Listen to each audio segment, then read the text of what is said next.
Okey, bismillahirrahmanirrahim. Assalamualaikum warahmatullahi wabarakatuh.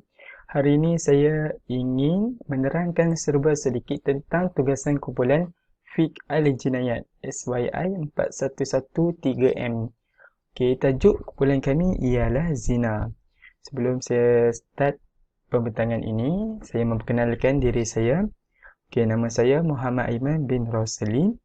Nombor metrik D183111088. Okey, ahli yang seterusnya Muhammad Nur Ashraf Wajidi bin Nur Razaki D183111102. Muhammad Faris Akmal bin Aziz D183111083. Muhammad Haikal Hakimi bin Abdul Wahab D183111062. Okey, kita akan masuk. Yang pertama iaitu pengenalan kepada zina. Okey, zina ialah persetubuhan haram melalui alat kelamin lelaki dan wanita di luar perkahwinan yang sah. Sama ada pasangan itu melakukan secara suka sama suka dengan bayaran ataupun tidak, sama ada perkosaan atau tidak, sama ada ia dilakukan oleh seorang dewasa dan pasangannya tidak dewasa. Okay, sama ada dilakukan oleh suami isteri atau tidak, sama ada dilakukan oleh orang yang pernah bersuami atau beristeri atau tidak. Semua hubungan seks di luar perkahwinan yang sah dinamakan zina. Okay, yang mana kita nampak di sini, kita boleh highlightkan yang mana apa orang kata persetubuhan yang dilakukan di luar perkahwinan ini memang kita dapat tahu dia dinamakan zina, yang mana mereka tidak ada orang kata hubungan yang sah, hubungan yang halal. Itu dikira zina, tidak kiralah dewasa ataupun tidak dewasa, ataupun perkosaan ataupun melalui bayaran sama suka, ataupun dilakukan oleh suami isteri. Kalau orang kata dia melakukan hubungan di luar perkahwinan ini memang dinamakan zina. Okey, kita pergi ke takrif zina dan dalil persyariatan. Zina menurut bahasa membuat maksiat atau berzina. Zina menurut syarak ialah memasukkan zakar kemaluan lelaki ke dalam faraj kemaluan perempuan yang haram baginya yang boleh dikenakan had. Okey, bagi dalil persyariatan, okey, saya ambil dari dalil Al-Quran iaitu surah An-Nur ayat 2 yang bermaksud firman Allah Subhanahu wa taala, perempuan yang berzina dan lelaki yang berzina hendaklah kamu sebat tiap-tiap seorang dari keduanya 100 kali sebat, dan janganlah kamu dipengaruhi oleh perasaan belas kasihan terhadap keduanya dalam menjalankan hukum agama Allah. Jika benar kamu beriman kepada Allah dan hari kiamat, dan hendaklah disaksikan hukuman seksa yang dikenakan kepada mereka itu oleh sekumpulan dari orang-orang yang beriman. Okey, yang mana kita dapat faham Allah memang tidak suka perbuatan yang keji ini. Kita boleh tengok di sini di dalam Al-Quran surah An-Nur ini pun telah dinyatakan balasan terhadap setiap seseorang itu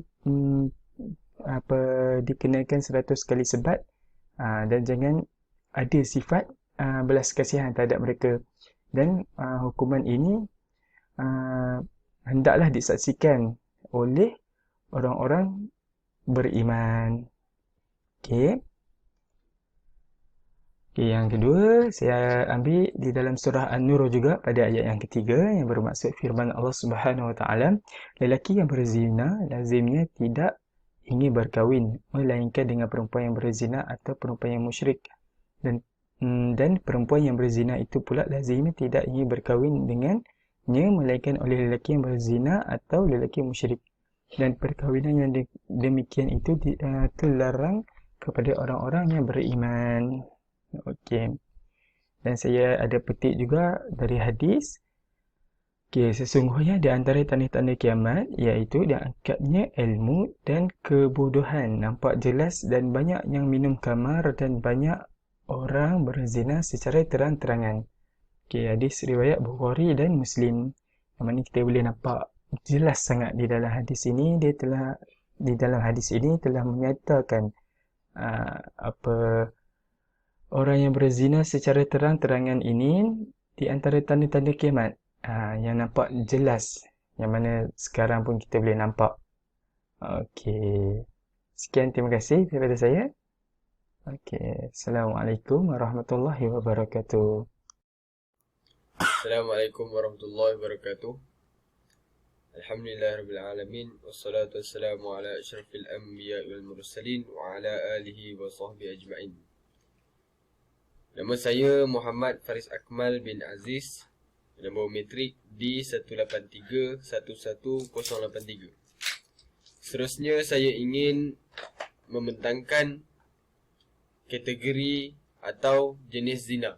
Yang pertama, zina muhsan. Yang dimaksudkan dengan penzina muhsan ialah lelaki atau wanita yang telah menikmati persetubuhan dalam perkahwinan yang sah, sama ada keluar mani atau tidak, sama ada masih dalam ikatan perkahwinan ataupun telah bercerai. Zina muhsan ni untuk yang sudah berkahwin. Seterusnya, zina ghairu muhsan. Penzina bukan muhsan ialah lelaki atau wanita yang belum pernah menikmati hubungan seks dalam perkahwinan yang sah, walaupun telah melakukan hubungan seks itu di luar perkahwinan yang sah. Zina ghairu muhsan ni yang untuk yang belum berkahwin. Seterusnya kita pergi kepada syarat pensabitan dan hukuman zina. Syarat pensabitan yang pertama, pengakuan penzina sendiri. Dia macam, kalau penzina tu mengaku kat hakim ke, macam tu. Yang kedua, persaksian oleh 4 orang saksi. Contoh, ada orang A berzina. Lepas tu, kawan-kawan dia 4 orang nampak dia. Itu kalau nampak kawan dia yang seorang tu berzina, maknanya syarat pensabitan zina berjalan. Yang ketiga, kerana si wanita mengandung. Seterusnya, hukuman. Yang pertama, hukuman had atas berzina muhsan ialah direjam sampai mati. Tidak ada perbezaan pendapat antara ulama mengenai hukuman ini. Kalau penzina muhsan yang dah kahwin, maka hukuman dia rejam sampai mati. Seterusnya, untuk jenis zina kategori ghairu muhsan, hukuman dia ialah rotan 100 kali, pembuangan negeri daerah selama setahun bagi penzina ghairu muhsan. Ghairu muhsan ni yang belum kahwin.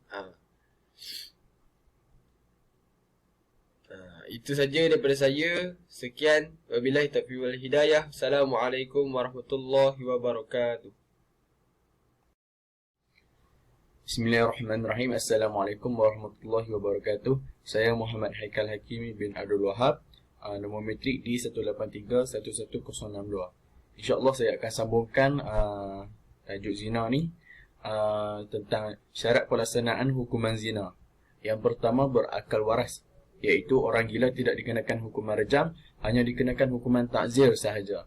Yang kedua, dewasa. Yang ketiga, orang merdeka. Yang dimaksudkan dengan orang merdeka ni adalah hukuman terhadap hamba hanyalah separuh hukuman orang merdeka.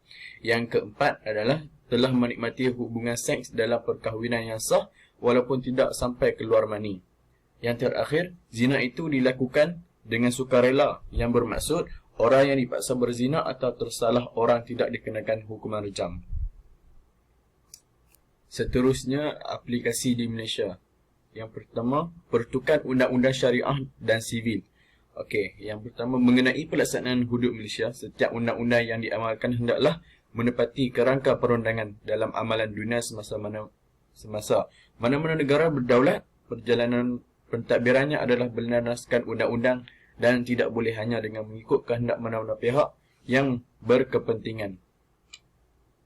Yang kedua, negara kita Malaysia mempunyai sistem pentadbiran yang bersandarkan kepada prinsip keluhuran, perlembagaan dan kedaulatan undang-undang. Justeru apabila membincangkan suatu perkara berkaitan kesalahan yang hukuman atau undang-undang di Malaysia, maka perkara pertama yang perlu diambil perhatian ialah tentang kedudukannya dalam perlembagaan dan sistem perundangan negara. Bismillahirrahmanirrahim. Assalamualaikum warahmatullahi wabarakatuh. Nama saya Muhammad Nur Ashraf Wajdi bin Nur Zaki, nombor metrik D183-11102. Saya sambung pada aplikasi di Malaysia. Peruntukan undang-undang syariah dan sivil. Mengenai pelaksanaan hudud kat Malaysia ni, setiap undang-undang yang diamalkan adalah menepati kerangka perundangan. Dalam amalan dunia semasa, mana-mana negara berdaulat, perjalanan pentadbirannya adalah berlandaskan undang-undang dan tidak boleh hanya dengan mengikut kehendak mana-mana pihak yang berkepentingan. Negara kita Malaysia mempunyai sistem pentadbiran yang bersandarkan kepada prinsip keluhuran perlembagaan dan kedaulatan undang-undang. Justru apabila membincangkan suatu perkara berkaitan kesalahan dan hukuman atau undang-undang Malaysia, maka perkara pertama yang perlu diambil perhatian ialah tentang kedudukannya dalam perlembagaan dan sistem perundangan negara. Untuk pengetahuan pun, perlembagaan ialah undang-undang utama persekutuan dan apapun undang-undang yang diluluskan selepas Hari Merdeka yang tidak selaras dengan perlembagaan ini adalah tidak sah setakat ketidakselarasan.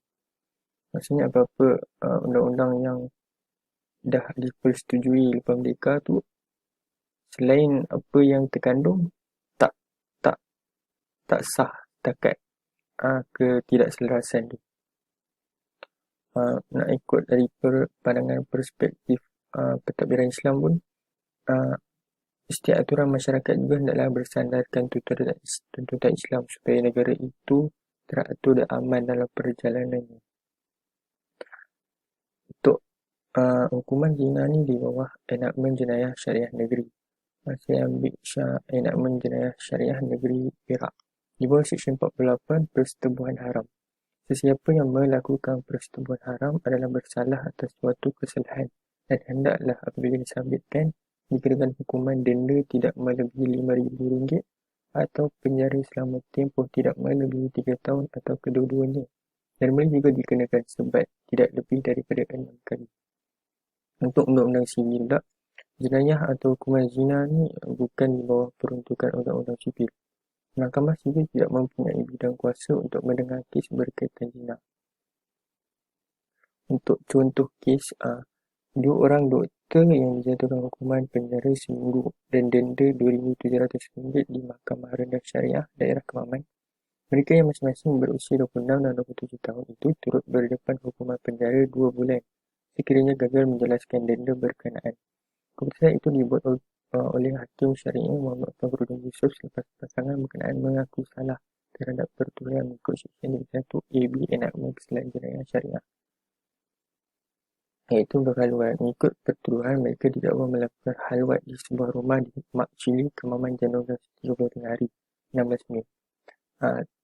Muhammad Fakhruddin dalam penghakimannya berkata, perbuatan menghampiri zina adalah satu kesalahan yang serius. Bagi menutup, Allah SWT yang maha mengetahui hikmah dan kepentingan di sebalik sesuatu pensyariatan.